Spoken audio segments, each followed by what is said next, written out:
दोस्तों नमस्कार। एक ताज़ा अपडेट वो भी पेंशनर्स के मामले में। जी हाँ, Punjab national bank retired officers welfare association एक है।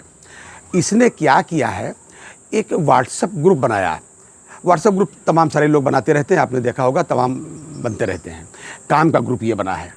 लगभग 450 के आसपास इसमें मेंबरान हैं।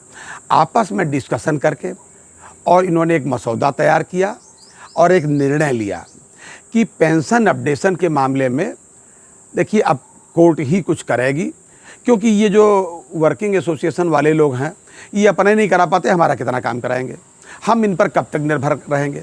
पहले भी कुछ लोगों ने प्रयास किया, इस बार इन सब लोगों ने मिलकर के प्रयास किया। जी हाँ, तो इन्होंने 2019 में जुलाई में एक मुकदमा दायर किया और ये कहा, इसको सीधे सीधे कंटेम्प्ट की बात करी। कंटेम्प्ट मुकदमा दायर किया। कैसे किया? Palani versus bank of Baroda का जो मामला था उसको आधार बनाया और मेन इनका वो था पेंशन अपडेशन के संदर्भ में, और था कि ये जो स्पेशल पे आपकी है, इसको जो रिटायरीज बेनिफिट्स जो होते हैं इसके मामले में जो कैलकुलेट नहीं करते, और भी मामले सब लिए हैं, लेकिन ये मेन उस फोकस इस पर था। इसको आधार मान करके मुकदमा दायर किया, जो कि अक्टूबर में उनका कंटेम्प्ट के रूप में रजिस्टर्ड हो गया। पहले तो एप्लीकेशन लगती है। मुकदमे का नंबर हुआ 1124/2019।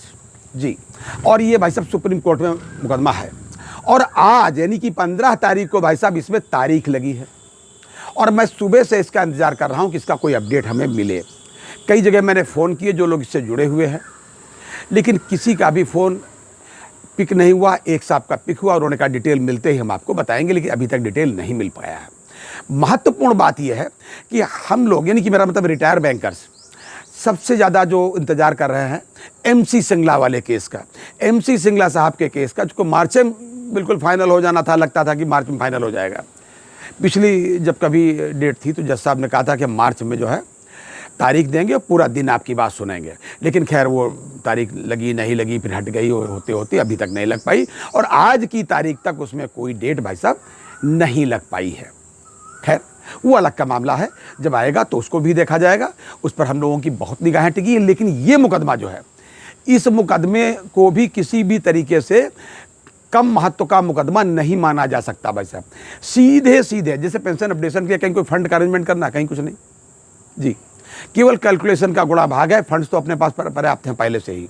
फंड्स का समझ लीजिए, जो भी कई बार कैलकुलेट किए जा चुके हैं, कई बार इसके डिटेल दिए जा चुके हैं, कोर्ट में भी सबमिट किया जा चुके हैं, IBA को बताया जा चुका है, DFS को बताया जा चुका है, वित्त मंत्री साहब को बताया जा चुका है, मतलब किस तरीके से सबको बताया जा चुका है कि साहब इतना फंड्स है हम लोगों के पास में कि अगर उसका हम 25% भी इस्तेमाल करें उस फंड्स का, बल्कि इंटरेस्ट का समझ लीजिए भाई साहब, तो भी हमारा जो है पेंशन अपडेशन हो जाएगा। और मामला ये जो है कि उसका फार्मूला क्या रहेगा, फार्मूला बहुत सीधा फार्मूला तो सीधे रिक्वेस्ट की गई थी पहले कि भाई RBI पैटर्न पे हमारा भी करिए। क्यों नहीं करेंगे भाई? RBI का करोगे, नाबार्ड का करोगे, सबका करोगे, अन्य लोगों का करोगे, सेंट्रल के कर्मचारियों का करोगे, खाली हम बैंकर्स पर ही आपकी समस्या है?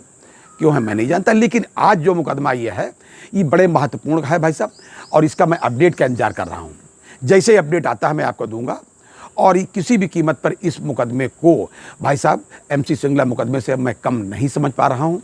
मुझे लगता है कि इससे भी बहुत ही अच्छे परिणाम आने की उम्मीद है। ये था आज तक का अपडेट। जैसे ही नया अपडेट हमको मिलेगा, चाहे इस मुकदमे का या MC सिंगला वाले मुकदमे का, मैं तुरंत आपको दूंगा। तब तक अपना ध्यान रखिए। जय हिंद, जय भारत, नमस्कार।